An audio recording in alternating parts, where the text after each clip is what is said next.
Progression for me is life. Progression for me is one of the most important parts of the game. So progression is really important for us in Assassin's Creed 2. We live the life of someone. That was the main idea, when we say, let's have a character for over 30 years. We really want the player to feel the same emotion that the character has throughout his quest to avenge his family. I'll kill you for what you've done! Our game begins in 1476 and it ends in 1503. So it's a considerable span of years for a video game. It's the height of the Italian Renaissance. This is when the most beautiful paintings, the greatest sculptures, the most wonderful architecture are all being built and created. And at the same time, it's a period of political intrigue and drama and violence as well. What do you want, Fieri? So many things. A prettier bride. Oh, and yes, your life. There was a lot of really sparks of energy and interesting ideas that happened during that period. We also want our character to go through a change. I think the mission structure is completely compatible to the time span that we want to cover. In the sense that it allows us to have some flexibility and really focus on the most poignant events that happen in history and in Ezio's life throughout his progression. Throughout the game, he's going to encounter people. I was hoping you could help me with something. He will have friends that will teach him abilities.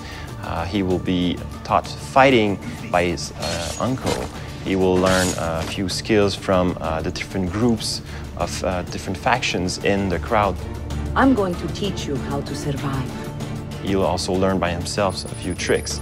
And this will make sure that the player progresses in the game in a way that always varies the experience. If your character isn't evolving and it's not, you're not looking, oh, what's my next new toy, or what's the next thing that I'm going to get to play with, the game will feel stale. So it's very, very important that the game feels refreshing.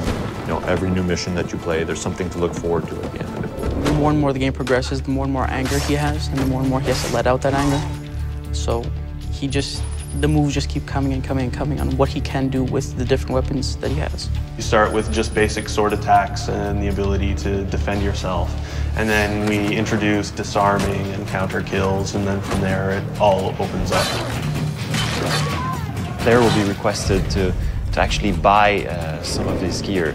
For example, we have the armors, which will give him more health points, hit points in general. He starts with various sets of armor, the first one being just leather armor, and then it moves throughout more metal armor, provides him more protection.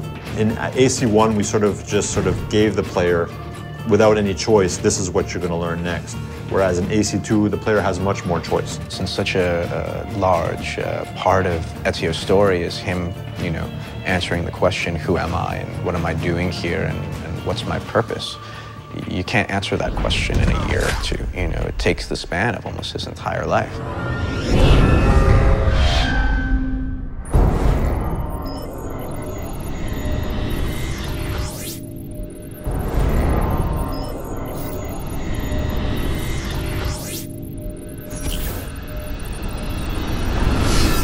Somewhere on a rooftop, there's a hero in a hood.